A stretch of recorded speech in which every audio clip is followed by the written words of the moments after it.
This video is going to be a look at the Ravens' fourth possession against the Lions in Sunday's 38-6 win at home.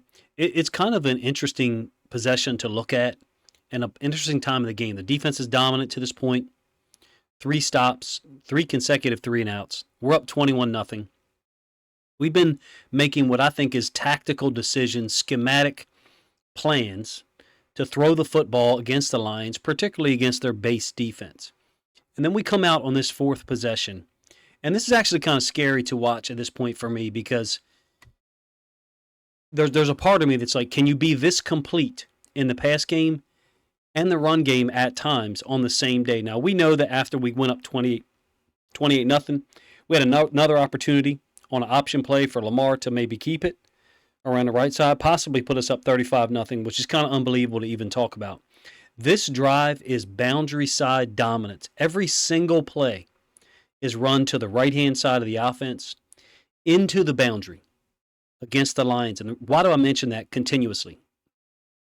Todd Monken and Ben Johnson, the offensive coordinators that we saw on Sunday, both of them prefer to attack to the boundary often, early and often.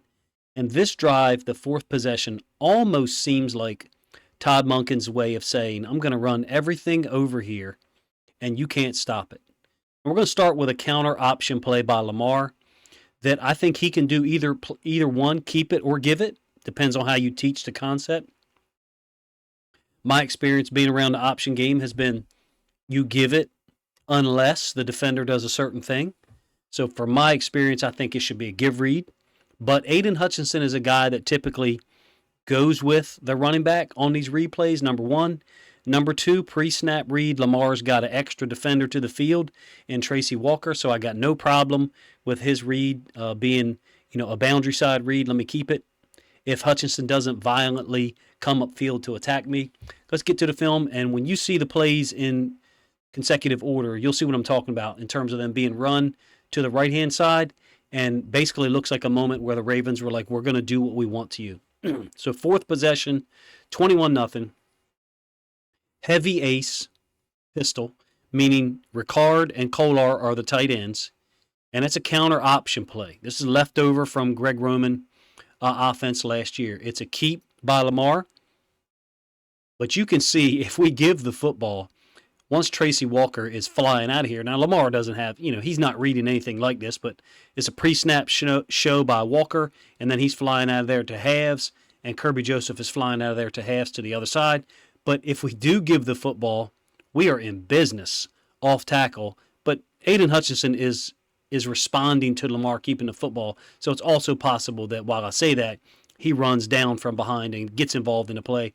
Gus has been excellent at bouncing these plays off tackle with Morgan Moses, and you can see how pissed Moses was down here. He felt like it was an opportunity for a big play. You can interject however you wish. It's a beautifully diagrammed play. Linderbaum's going to pull, and he's going to log the edge defender. Moses, who's playing fantastic, is going to pull and get out there. We're reading Hutchinson. Typically on these option plays where he's unblocked, Hutchinson is stepping down the line of scrimmage violently, but he sees the arc release by Kolar. So I feel like it kind of puts him in his freeze for a moment and holds him there enough. It could, for me, from what I've taught and what I know people have done, we're going to give that football. But Lamar keeps it, gets 9 yards, and then hurdles Kirby Joseph at the same time. Just ridiculous that we're up 21-0 at this point, and we go to the option and gouge them for 9 yards on 1st and 10. 2nd and 1, 20 personnel, so Ricard stays on the field. Kolar goes off the field. We bring a third receiver on. And where do we run the football? To the boundary. And this is just Gus Edwards. The Detroit Lions are a talented football team, and they're tough and hard-nosed. But Gus Edwards is a unique running back. He is a downhill guy. You're also going to see a real nice combo block, I think, by Morgan Moses. I think he helps out Ricard for a second, and then Moses works up to Tracy Walker. Just, obviously a biological mismatch in terms of a 345-pound offensive lineman comboing up to Walker. But you got a great job by Ricard here, too, on Aiden Hutchinson. Backside DN, unable to chase down Gus because Gus has no hesitation. There is no BS in Gus Edwards. Never has been and never will be. He's going to hit the hole where he's supposed to and bounce it if he's given the freedom to. But this is outside zone. Number one, you got Zeitler and Linderbaum comboing up here. They're comboing up the front side DN. Moses going to work up to Tracy Walker.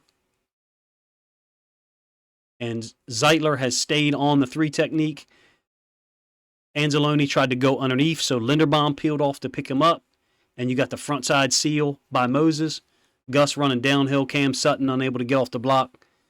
Derek Barnes not able to get there. Let's see it one more time for an end zone angle. Second play in a row directly to the right-hand side of our offense, the left-hand side of the Lions defense. And this one goes for 20. Like I said, it's a little bit scary to watch this and allow yourself as a Ravens fan to go, Kim, are we going to be able to throw the ball the way we did against the Lions and then run the ball too? Very next play from near midfield, negative 49-yard line. 20 personnel again. So 2 running backs, except Ricard serving as a tight end. And it's a give to Justice Hill. We're reading John Kaminsky on the option. First play, pistol option. Second play, A-gun option. Third play, A-gun option. And the second one I showed you was just a straight outside zone. Give you the end zone angle of this one. Kaminsky is the read man. The motion is going to pull Branch out of here. And now it's widened up Kaminsky as well, which to me is what makes this, a great example of a give read. Even though Kaminsky steps down some, Lamar gives it because I believe the intention of this is to take this to the opposite side. Where? To the boundary, to the right-hand side.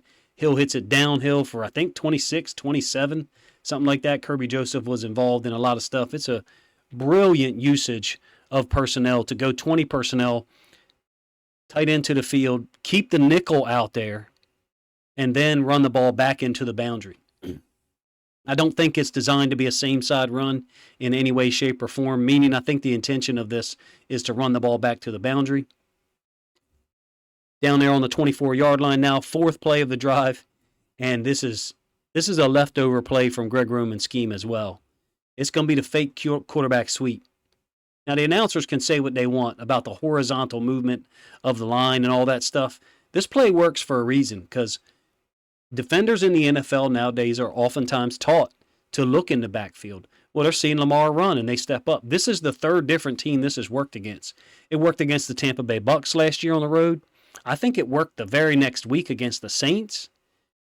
And now here it is working again. It worked against the Denver Broncos in 2021.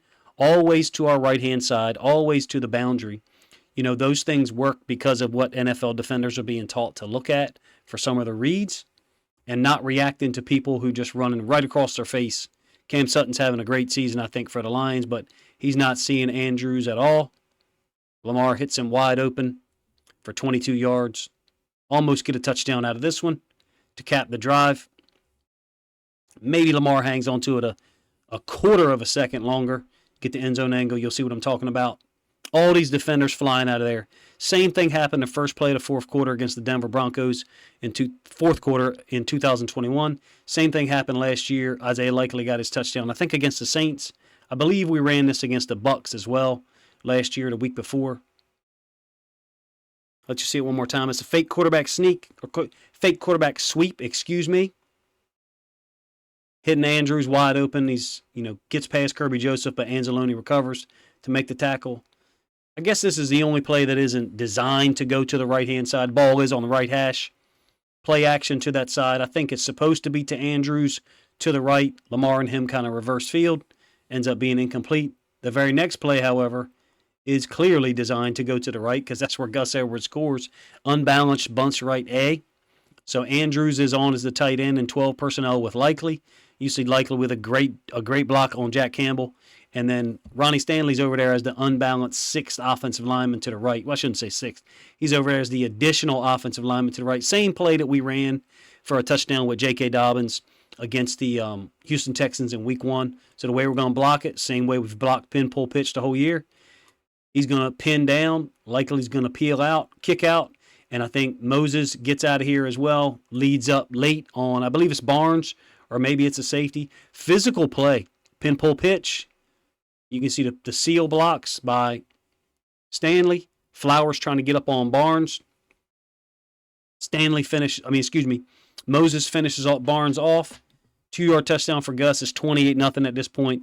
Unbelievable that you just run, 5 out of 6 plays. Let's do it that way. on the same drive to the boundary, to the right-hand side. Now, I've seen stuff like this before, but I've seen stuff like this before in high school where a team, for example, in the angle view that we have right now, the offensive team, they would run all of their plays to their sideline, especially if their sideline is away from the press box. And if you know what I'm talking about, you really don't need this explanation, but a lot of people probably do. If the press box is over here on this side of the field and the other team's coaches are up top and they have an angle view, they can communicate via the headset to their coaches on the other side of the field.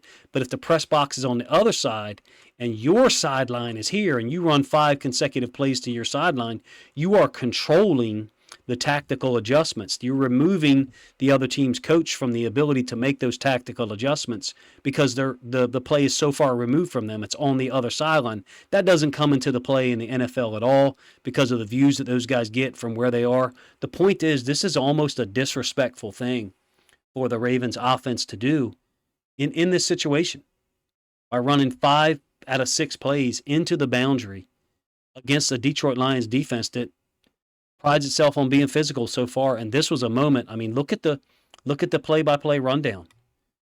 You've got 9 yards for Lamar, 20 yards for Gus on the outside zone, 27 to Justice Hill, the 22-yard pass to Andrews, incomplete pass, and then Gus on a 2-yard touchdown run that sets a physical tone. The Ravens went out there in the first half and absolutely blew away a Lions defense that I think had only given up 56 points in their last 4 games, and they damn near gave up 35 in the first half. Shocking turn of events to go up 21-0 with the pass game. How clean and efficient it was. How many guys had 20-yard catches.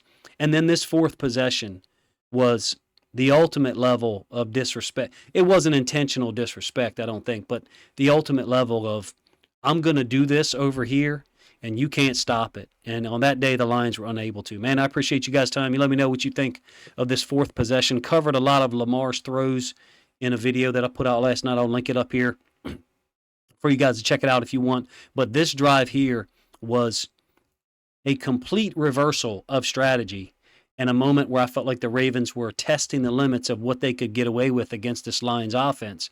And what they found out is they could pretty much do, on this day at least, anything they wanted. Appreciate you guys' time. Let me know what you think of the video in the comment section.